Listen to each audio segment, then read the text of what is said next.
कहते हैं भाई 10 अवतार जो हिंदुओं में हुए वो इन्हीं के, इन्हीं निरंजन भगवान के जो सबसे यानी सतपुरुष के छोटे पुत्र 16 में से सबसे छोटे हैं। इनको 3 लोक का मतलब ये कि राजा बना दिया और तपस्या से जीवों को गिनती के ले लिया। यहाँ तो कोई गिनती नहीं है, लेकिन वहां से गिनती की मिली है। सूरतें गिनती की यहाँ मिली है, लेकिन यहाँ कोई गिन नहीं सकता।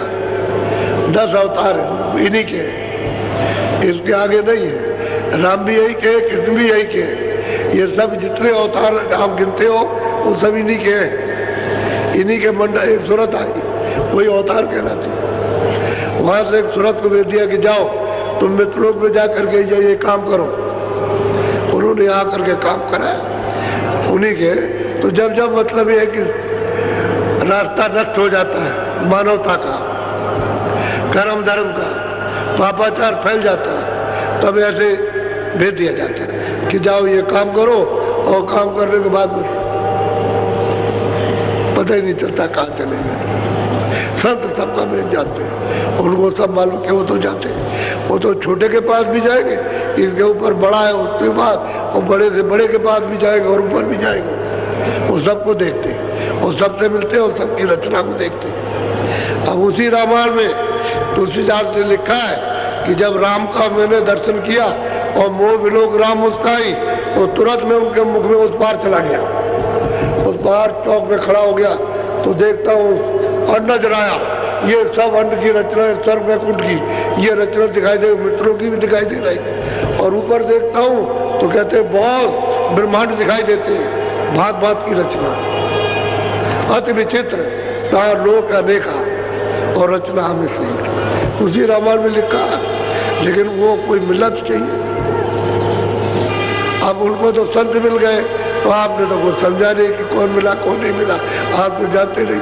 उन्होंने तो कहीं भी नहीं कहा, उन्हें सिवाय गुरु के और दूसरी कोई बात नहीं थी। तो गुरु मिले उनको, उन्होंने बताया।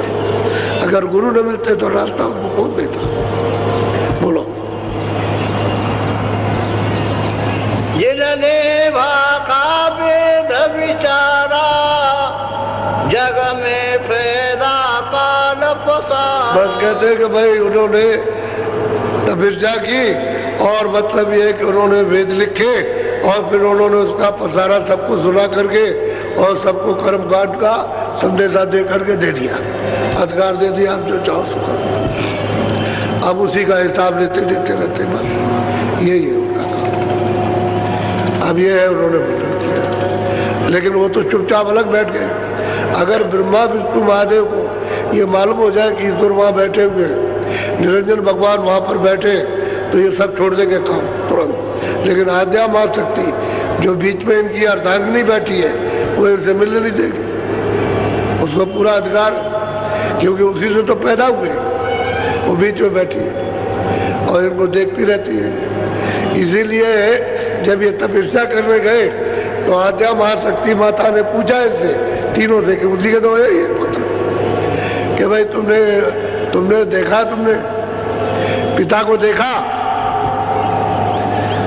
तो ब्रह्मा ने कहा हमने देखा। विष्णु ने शिव से पूछा तुमने देखा?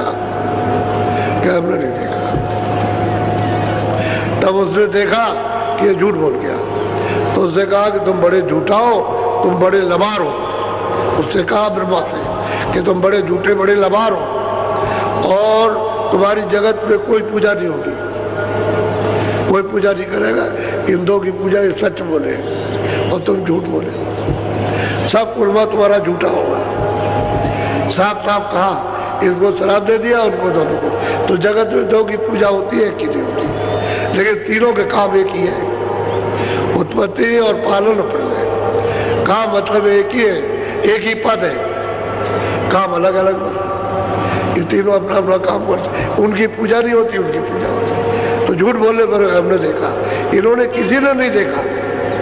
जो इनके निरंजन भगवान पिता है उनको इन्होंने नहीं देखा, तो बताओ वो क्या बताएंगे कि वहां पर है, जब इनको खुद नहीं। तभी तो कहते हैं ना ये थी ना ये थी, और कुछ है हमको नहीं मालूम, और है जरूर कुछ। ये उन्होंने उसमें लिख दिया तो यही पढ़ते रहिए और बात किसी की मत मानिए, इसी में फंसे रह जाइए। पहले ये बाहर की पूजाएं नहीं थी, साधना तो अंदर की थी पहले, लेकिन धीरे धीरे बाहर लोगों ने उतार दिया। अब बाहर लोग फंस गए, बाहर जाल में, रास्ता छूट गया। बोलो। पूजा पत्री ने मयाचारा, देवल पूजा विधि समारा। बस कहते हैं पूजा पत्री ये रत्न होना भी ना, ये फूल चढ़ाना, ये सब देवताओं की मुतकल सूरत बना करके और मतलब उसको पूजो भाई, ये पूछ, इसमें मतलब ये फंस गए। गोस्वामी जी महाराज कहते हैं इसमें फंस गए। अब वो कहते हैं कि भाई सीधे चलो घर, रास्ता तो तुम्हारे पास है, सीधे चले चलो। तो कहते बात तो ठीक कहता है, बात तो ये साधु ठीक कहता है, ये है छोकरा, उस समय कहते हैं लड़का है, बात तो ठीक कहता है, लेकिन जो सामने उसको नहीं मानता, गंगा जमुना को नहीं मानता, ये तीरथ व्रत को नहीं मानता। बात कहता है कि है, वो तो कहता है अरे भाई ये सामने उसको माने, तब तो हम समझे नहीं नास्तिक है। तो उनको गोस्वामी जी को काशी के विद्वानों ने कहा ये नास्तिक है, नास्तिक नास्तिक, ऐसा डंडोरा पीटा था। पूरा युद्ध हुआ है, कोई मामूली बात है। महात्मा मतलब ये है कि जवाब देते हैं तो सच जवाब देते हैं, लेकिन युद्ध करती है अनजान, अनजान जनता युद्ध करती है, लड़ाई करती है। बोलो। संजय और उपवास बतावा, में सकल जीव। बस कहते हैं कि बाहर हमने संयम अंजम जो जिसको आया वो अपना बता दिया, सब जीव इसी में सब में फंसे। ये जो अंदर का रास्ता था, व्यास जी ने जब देखा कि ये बाहर मुख हो गए और अंतर्मुख इनका रास्ता बंद हो गया, तो उन्होंने ये बताने के लिए कि भाई अंदर चले जाए, तो उन्होंने बड़ी बड़ी आदर्श पुरुषों की मूर्तियों की स्थापना जंगल में की, किसी कमरे शहर में नहीं, और कि जाओ वहाँ गांव से बाहर और जा करके ऐसे बैठ जाना, ऐसे, और अपनी आंखों को उनकी आंखों को मिलाना और एक टक होकर के देखते रहना, तो दृष्टि से दृष्टि हिले नहीं, उनकी आंखों पर अपनी दृष्टि ठहरी रहे, और रोके ना, बस वही आंख बंद कर लेना तो अंदर की आंख खुल जाएगी, अंदर की तीसरी आंख खुल जाएगी। इस अभ्यास के लिए, अंदर जाने के लिए व्यास जी ने ये मुकर्रर किया था, ये पूजा इस प्रकार की पूजा थी। फूल वूल नहीं चढ़ाते थे, वो जंगल में रख दिया और बसते बैठ के करते, 1 घंटा 2 घंटा लोग करते थे, फिर आँख बंद कर लिया तो आँख खुल गई तो अंदर चल देते थे, इतनी साधना थी। अब वो भी आपने छोड़ दिया, वो सब बाहर लौटे, अब पुष्प चढ़ाना, ये चढ़ाना, ये करना, ये करो, इसी में लगे। अरे किसी पुरुष की कोई चीज़ देखो तो उसको अगर है तो आप उसको देख लो जो ओरिजिनल है, जो तस्वीर है उसको देखिए आप। अब वो तो है नहीं, किसी और की उतार दिया आपने और कहा यही कृष्ण और यही राम है और यही महात्मा और यही है, नहीं, इससे नहीं, वो तो सिर्फ एक याद होती है, लेकिन जाना तो आपको अंदर है, रास्ता तो आपके पास से गया, उधर नहीं जाओगे इधर भटक जाओगे और कर्मों को सब सजा मिलेगी, बचने वाला वहाँ से कोई नहीं, तलाशी सब की होगी, चाहे कोई भी। अभी मतलब ये है कि बादशाह है उसकी तलाशी होगी, गरीब है उसकी तलाशी होगी, मुल्ला उसकी तलाशी होगी, हम है तो हमारी तलाशी, सबकी तलाशी होगी कि क्या तुम्हारे पास है, वो दिखाओ कितना पाप कितना पाप, वो सब जारा लेगा। और जब जारे में कुछ नहीं निकलेगा तो कहेगा चले जाओ, तब कहेगा जाओ। तो महात्मा का तो टिकट होता है और उसके बाद तो कुछ छोड़ते नहीं है, अगर पाप और पुण्य छोड़ दे तो जा ही नहीं सकता। तो मतलब ये जब वो साफ कर दिया और टिकट दे दिया तो धीरे से कहने तलाशी ले ली, टिकट है, अच्छा जाओ, ये टिकट दिखा दिया, तो नाम का टिकट दिखा दिया, वो देख लेगा तो बस कुछ नहीं कि हेलमेट कुछ है ही नहीं कुछ। फिर उसने देखा जो खाते में लिखते हैं तो खाता ही नहीं, जो कागज लगा हुआ सफेद है उस पर कोई भी किसी तरह का लिखा नहीं है, और वहाँ कागज सबका लिखा हुआ, पूरा का पूरा चार्ट नक्शा बनता है, 50 बरस का, 80 बरस का, 20 बरस का, 40 बरस का सब नक्शा बनता जाता है पूरा, वो रख देते हैं आप। किसको मार रहे हो, किसको काट रहे हो, किसको धोखा दे रहे हो, चोरी कर रहे हो, क्या कर रहे हो, जो अच्छा पुण्य कर रहे हो, ये सब उसमें। अब कैसे बचेंगे आप? वहाँ तो सब लिखा पड़ी है। तो क्या कि नहीं मतलब ये हमारा नहीं है, ऐसे कैसे हो जाएगा? बोलो बोलो।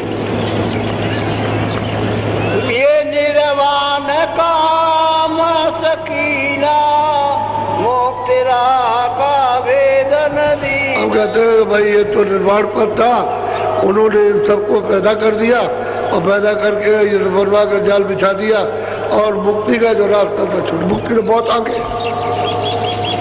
मुक्ति का तो रास्ता न स्वर्ग में है न वैकुंठ में, न ईश्वर के लोक में न ब्रह्म के लोक। मुक्ति तो बहुत दूर है। वो तो मुक्ति का जो रास्ता आगे जाने का था वो तो बंद कर दिया। अब आग सबकी बंद हो गया, जानना ही बंद हो गया कि हमको क्या करना है। तो कुछ नहीं, चले गए वहाँ नहाया है। वहाँ एक महात्मा जी बैठे थे, 2 आदमियों में झगड़ा होने लगा। वो सामने बैठे थे, इधर नहा रहा थे, एक जो है छोटा आदमी इधर नहा रहा था, बड़ा आदमी इधर। तो उसने कपड़ा मारा पानी में, तो उसकी छिट चली गई, उस पर बसवाया और मारना शुरू कर दिया। मार के बाहर पानी से ले आया। तो महात्मा बैठे थे, क्या बात है, क्यों लड़ाई होने लगी? कह लगे इसने हमको अछूत कर दिया, ये भंगी था, इसे हम मतलब हमको अछूत कर दिया। तो काहे ने अछूत किया? कह लगे कि गंगा की बूंद हमारे ऊपर गिरी, तो गंगा का जल क्या है? कह लगे तो शुद्ध है। तो इतना ही नहीं, अरे भाई गंगा का जल शुद्ध है तो अशुद्ध क्या चीज पड़ी? क्या चीज पड़ी? ये तुम्हारे ऊपर गिर पड़ा, कहिए नहीं, गंगा की बूंद गिरी तो शुद्ध है, वह शुद्ध का। जब उसको ख्याल आया ब्राह्मण को, तो वक्त में उनके पैर पकड़ लिए कि मैं तो भूला हुआ था, मुझे तो अब वो तुम्हारी, तो मैं इसको बहुत मारता और जान से मार देता इसको। अरे मैं गंगा की इसको भी बूंद पड़ी और तुमको भी पड़ी, तुमको भी पवित्र कर दिया, इसको भी पवित्र कर दिया। रहा भाई गंगा में स्नान करने से पवित्र हो जाओगे, तो तुम्हारे ऊपर गंगा की बूंद पड़ी, लड़ाई झगड़ा किस बात का? तो चरण पकड़ के माफी मांगने, ये झगड़ा है, न जानने का झगड़ा। और जान लिया जाए तो कोई झगड़ा नहीं। अब ये झगड़ालू गए, सब झगड़ा करने वाले, ये गए वही के वही रह गए। जितने पंडित गए और जितने और मत के गए, मुसलमान गए, मुल्ला गए, उसी जगह पर उनसे प्रश्न किया और बस वही के वही रह गए, फिर नहीं आ सके। झगड़ा किस बात का? हकीकत का कोई झगड़ा नहीं। सत्यता का क्या झगड़ा होता है? सत्य तो सत्य है, झगड़ा तो झूठा है। जब झूठी चीज पहन लोगे, पकड़ लोगे झूठी चीज, समझ लो झगड़ा उसी का होगा। सच चीज का झगड़ा होता है, सच चीज का कोई बंटवारा नहीं। सच चीज में तो प्रेम है, शक्ति है, ज्ञान है, विवेक है, और इसमें अज्ञान है। सब वो दे रहा, बंटवारा कर रहा, बाप अपने लड़कों को, वो कह रहे इसको ज्यादा दे दिया, हमको नहीं मानता। अरे भाई मैंने खेती बराबर बांटी, जो गड़ा हुआ था दफ्तर के सामने खोल करके सबको बराबर दे दिया। मैंने क्या, मैंने तो बच्चा समझ के सबको बराबर दिया। कह लगे नहीं नहीं नहीं, तो उसको ज्यादा चाहिए, तो शंका करता। ये शंकालु देव है, शंका का कपड़ा पहन लिया घर से लेकर के बाहर तक, तो क्या आपको ज्ञान होगा? सत्य कैसे पहचानोगे? इसमें फंस गया। बोलो।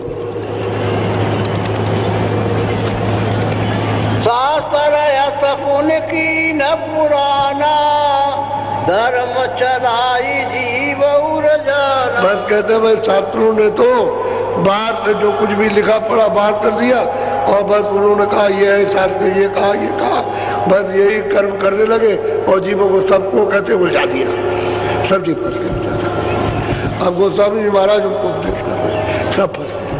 अब बताओ, तुमको इतने दिन हो गए साथ पढ़ते, तुम्हारी आंख नहीं बनी, आंख तुम्हारी साफ नहीं हुई, तुम्हारे पास तो आंख है, ज्ञान आंख है। अब वो चरणों में गिर पड़े और कहते अब दया की, कृपा कीजिए, अब नहीं छोड़ रहे हो, अब बस यही रह जाएंगे, अब वही पढ़ेंगे, वही सेवा करेंगे, और वही रोज आएंगे। बड़े धनाट, बहुत पैसे बांधे, किसी चीज की बाहर से कोई कमी नहीं, लेकिन अब क्या करें बेचारे, करें तो क्या करें? अब वही चरण वही पढ़े, उसी जगह पर सेवा करते, ये करते, सत्संग सुनते। तो जब देख लिया कि पक गए, तो गोस्वामी जी ने बता दिया कि चलो ये रास्ता है। वो चलने लगे।